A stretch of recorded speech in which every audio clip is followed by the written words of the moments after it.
마가복음 9장 38절로 50절 말씀입니다.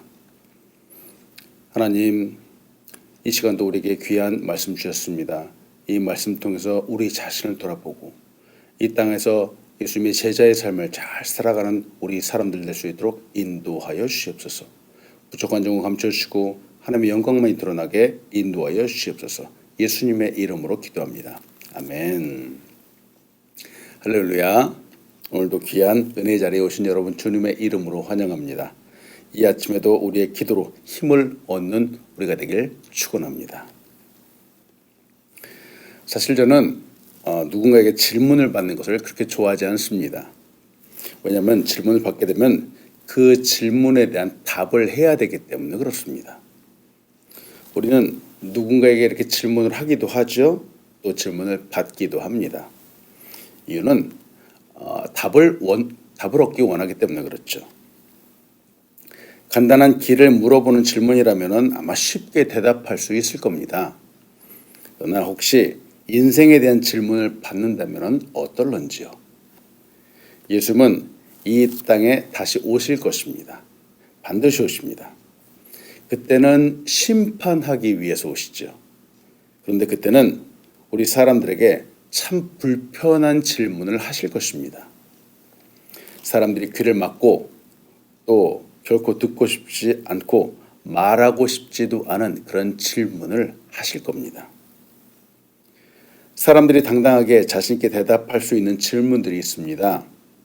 당신이 사는 동안 돈을 얼마나 벌었습니까? 라고 하는 이런 질문은 어떤 사람들은 자신 있게 대답할 수 있을 겁니다. 또 친구들은 많이 사귀었습니까? 혹은 책을 몇 권이나 보고 썼습니까? 와 같은 이런 질문들이 있습니다. 우리가 이런 질문을 받는다면 아마 어떤 사람들은 참 기분이 좋을지도 모르겠습니다. 근데 정말 예수님이 이런 질문을 나에게 하신다면 아마도 이런 질문에 대한 대답하기 주저함이 없는 그런 사람들도 있겠죠. 그러나 주님은 우리에게 이런 질문을 하지 않을 겁니다. 주님이 하신 질문은 내가 말씀을 통해서 늘 보고 듣고 깨달았지만 실천하지 못했던 바로 그 부분에 대한 질문을 하실 겁니다. 내 형제 중 지극히 작은 자에게 한 일이 무엇이냐라고 하는 질문 말이죠. 부끄럽지만 지금 이 질문을 제가 받는다면 저는 대답할 수 없습니다. 저 역시 자신 있게 대답할 정도로 말씀대로 살지 못했기 때문에 그렇습니다. 사실 저도 하루를 살아가면서 누군가를 볼 때 도와주어야 되겠다라고 생각하는 사람들이 꽤 있었습니다. 그러나 그들을 도와주었던 적보다는 도와주지 못했던 적이 훨씬 더 많습니다. 그러면 항상 마음속에 후회가 남죠. 사랑하라 라는 예수님의 말씀이 저의 양심을 마구 때리기도 합니다. 우리 주변에는 도움이 필요한 사람들이 아직 많습니다. 굶주린 사람, 병든 사람, 외로워하는 사람, 이런저런 상처를 받은 사람 등 의외로 참 도움이 필요한 사람들이 참 많습니다. 문제는 우리가 이 도움이 필요한 사람들을 알게 되었고 또 작은 도움을 줄 수 있는 기회가 주어졌을 때 정말 사랑으로 말씀에 따라서 나의 득과 실을 따지지 않고 순수한 마음으로 도와주었는가라는 것이죠. 때문에 저는 늘 저 자신에게 도전합니다. 삶의 작은 일이라도 정말 주님을 닮아가기를 소원합니다. 마태복음 5장 16절은 이렇게 말하죠. 이같이 너희 빛이 사람 앞에 비치게 하여 그들로 너희 착한 행실을 보고 하늘에 계신 너희 아버지께 영광을 돌리게 하라 라고 말합니다. 오늘도 하나님의 영광을 생각하는 우리 한 사람 한 사람 되게 간절히 축원합니다. 아멘. 오늘 본문을 통해서 여러분과 나누고 싶은 첫 번째는 사람을 분별하는 지혜를 가지십시오 라고 하는 겁니다. 사람을 분별하는 지혜를 가지십시오. 지혜로운 사람은 때를 잘 분별합니다. 지금은 일을 해야 할 때인가 아니면 다음에 할 때인가 이것을 잘 구분하죠. 그리고 지혜로운 사람은 장소도 잘 구분합니다.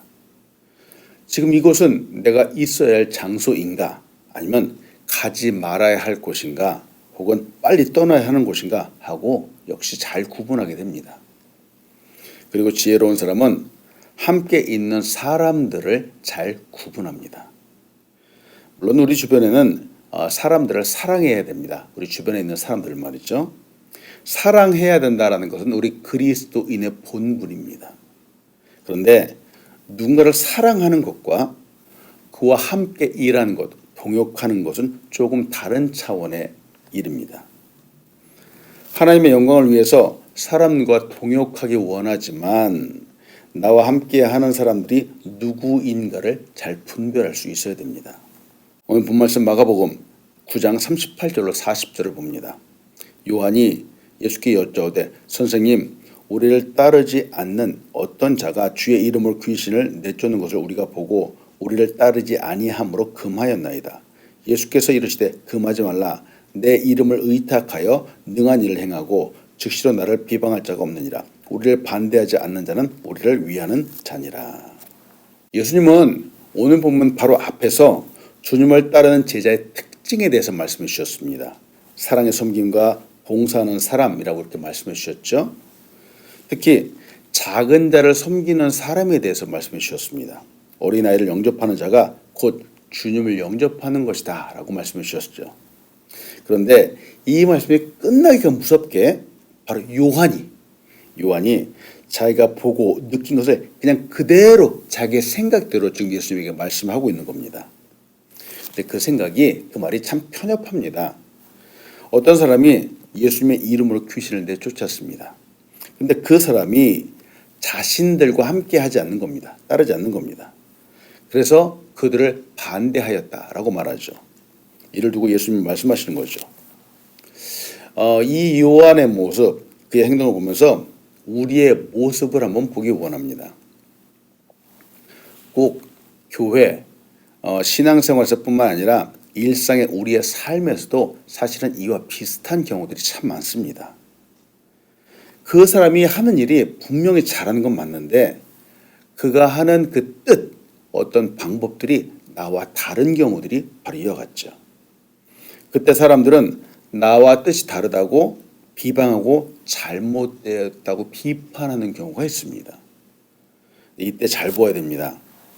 나와 함께하지 않는다고 나와 뜻이 다르다고 해서 무조건 그 사람이 적이 되는 것은 아닙니다.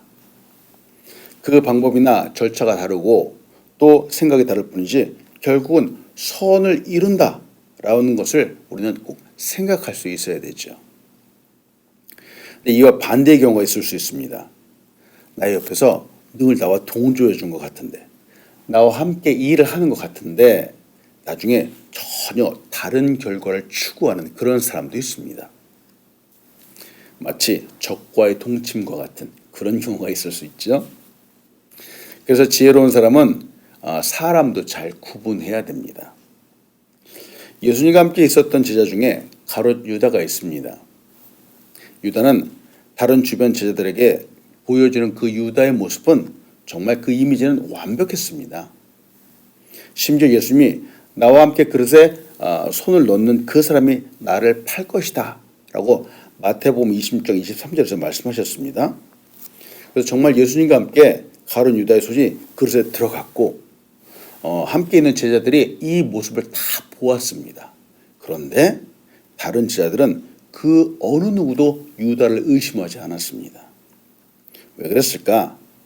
이는 유다의 모습이 겉으로 보기에는 완벽해 보이는 모습이었기 때문에 그렇습니다. 그러나 유다는 그렇게 완벽해 보이는 모습과는 달리 결국은 예수님의 말씀대로 은 30에 예수님을 팔았죠. 아마 우리 주변에도 이와 비슷한 경우들이 있을 수 있습니다.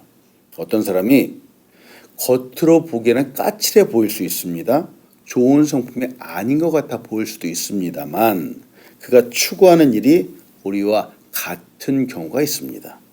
이때는 그 겉모습만을 보고 비방하면 안 됩니다. 그런데 도리어 가룟 유다와 같이 겉으로는 너무 잘해주는 것 같은데 우리와 함께하는 것 같은데 뒤로는 뒤통수를 치는 경우가 있음을 우리는 경계해야 됩니다. 그래서 지혜롭게 사람을 잘 구분하자라고 하는 것이죠. 누군가를 볼 때 정말 지혜롭게 보아야 됩니다. 함부로 판단해서도 안 되고요. 또 함부로 마음을 열어주어서도 안 되겠습니다. 참 죄송합니다. 어떤 사람은 반대를 위한 반대를 하는 사람도 있죠. 이런 사람과도 함께 일을 도모할 수는 없습니다. 우리도 다른 사람의 의견에 전적으로 동의하지 않았던 적도 아마 있었을 겁니다. 가장 큰 지혜가 필요한 곳은 바로 우리 사람과 사람과의 관계일 겁니다. 우리의 개인의 생각과 기준으로 다른 사람을 함부로 평가하면 안 됩니다. 그의 사역도 또 그의 믿음도 그리고 그의 인격도 함부로 평가하지 말아야 되겠습니다. 오늘도 사랑을 주면서 또한 지혜롭게 대하는 우리 한 사람 한 사람 되길 축원합니다. 아멘. 두 번째로 함께 보고 싶은 것은 참 제자는 사람을 실족하게 하지 않습니다. 진짜 제자는 사람을 실족하게 하는 사람이 아닙니다. 예수님께서 말씀하시는 제자의 조건이 있습니다. 선을 행하는 것, 이건 당연하죠. 근데 이와 동시에 사람을 실족하게 하는 상처를 주지 않는 겁니다. 물론 우리는 그런 의도는 없었다라고 말하지만 여러분, 우리의 말 한마디, 우리의 작은 행동, 우리의 뜻하지 않은 태도, 이 하나로 인해서 상대방에게 상처를 줄 수 있다라는 사실을 우리는 알고 있어야 됩니다. 우리는 생각해야 되죠. 마가복음 9장 41절로 42절을 봅니다. 누구든지 너희가 그리스도에게 속한 자라 하여 물 한 그릇이라도 주면 내가 진실로 너에게 이르노니 그가 결코 상을 잃지 아니하리라.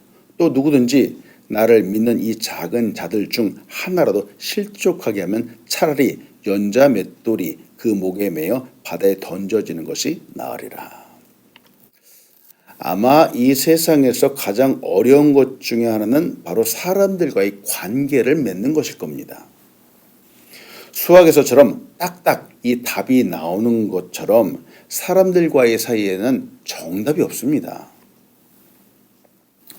같은 상황이라도 누구는 별다른 상처를 받지 않고 훌훌 이렇게 넘어가기도 하지만 누구는 똑같은 상황인데도 큰 상처를 받는 경우들이 있습니다. 근데 이렇게 그가 상처를 받는다라고 해서 그 상처를 받는 그 사람이 부족하다, 잘못되었다라고 말할 수는 없습니다. 무조건 상처를 준다라고 또 함부로 평가할 수도 없겠죠.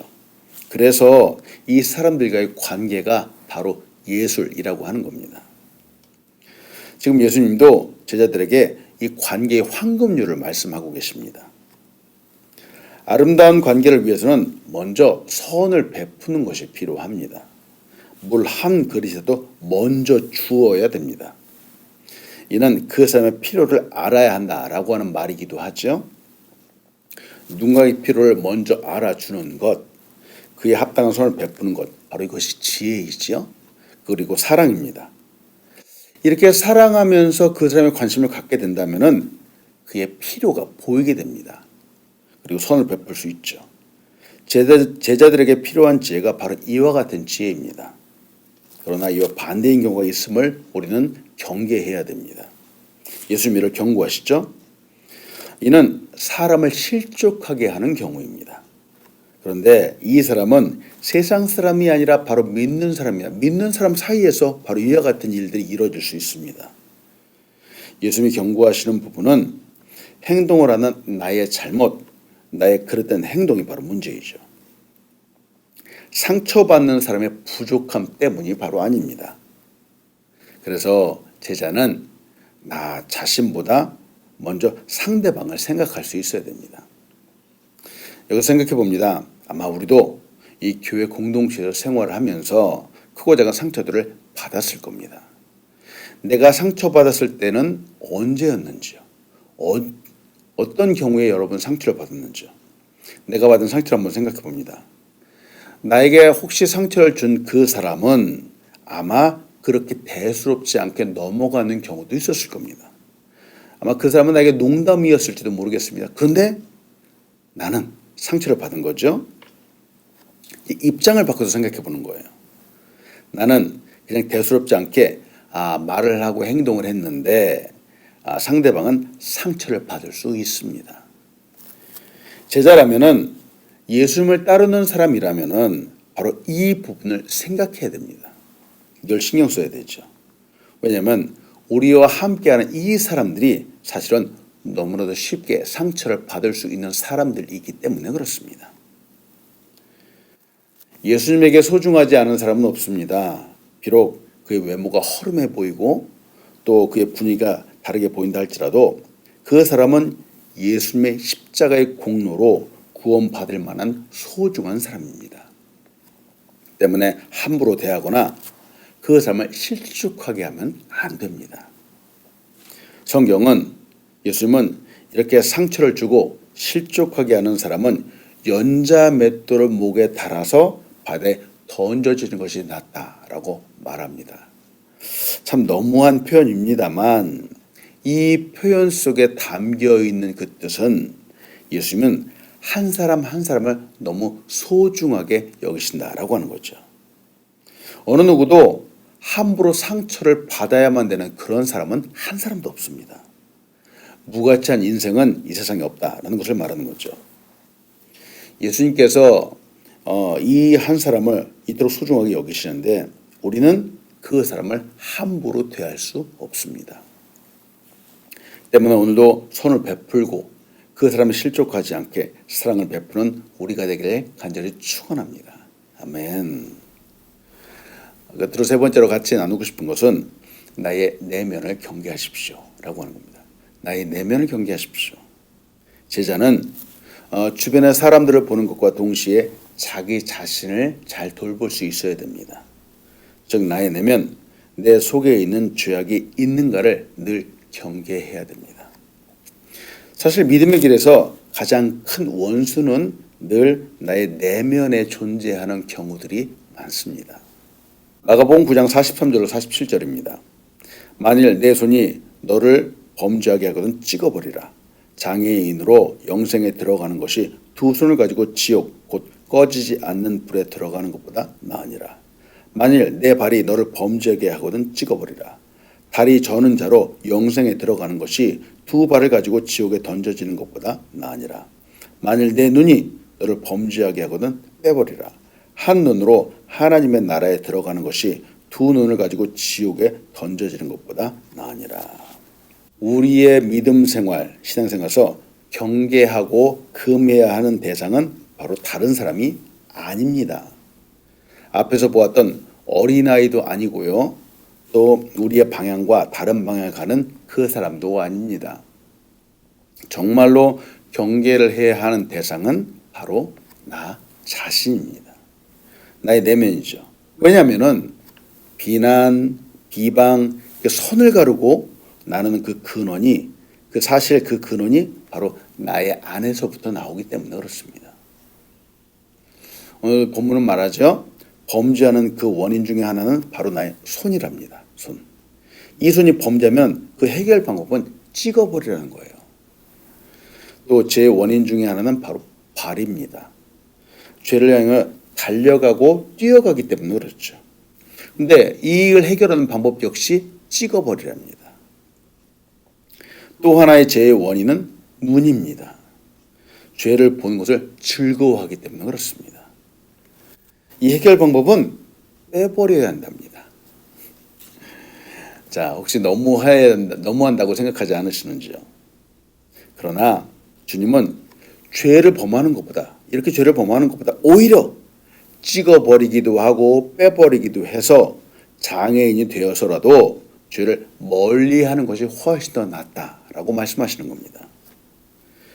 왜냐하면 죄가 그만큼 무섭기 때문에 그렇습니다. 죄는 이 죄자에게 하나님의 영광을 위한 사람에게 결코 어울리지 않습니다. 제자는 이 세상의 사람들과 다릅니다. 거룩함을 위해서 구별된 사람들이죠. 하나님의 영광을 위해서 부름받은 사람들입니다. 때문에 달라야 합니다. 마가복음 9장 50절은 이렇게 말합니다. 소금은 좋은 것이로되 만일 소금이 그 맛을 잃으면 무엇으로 짜게 하리요? 너희 속에 소금을 두고 서로 화목하게 하라 하시니라. 여기서의 소금은 바로 제자도를 말합니다. 제자인 사람은 섬김과 관용, 연합 그리고 자신을 돌아보면서 그 특성을 잃어버리면 안 됩니다. 늘 소금이 짠 것처럼 말이죠. 이 제자의 이 특성을 잃어버리게 되면은 소금이 그 짠맛을 잃어서 밖에 버리는 것처럼 버려질 수밖에 없습니다. 여러분, 주님은 우리에게 질문하실 겁니다. 오늘도 손을 베풀면서 주님이 기뻐하시는 제자의 삶, 그리고 대답을 잘 준비하는 우리 한 사람 한 사람 되길 축원합니다. 기도하겠습니다. 하나님, 감사합니다. 오늘도 귀한 말씀 주시고 다시 한번 우리의 삶, 제자의 삶을 돌아보게 하셔서 감사함을 드립니다. 하나님, 주님께서 우리에게 주신 이 시간들 정말 잘 활용하여서 주님께 영광 올려드리는 우리 사람들 될 수 있도록 인도하여 주시옵소서. 오늘도 우리의 삶을 돌아봅니다. 참 제자의 삶을 돌아봅니다. 하나님, 발걸음마다 역사하여 주시옵소서. 감사합니다. 예수님의 이름으로 기도합니다. 아멘.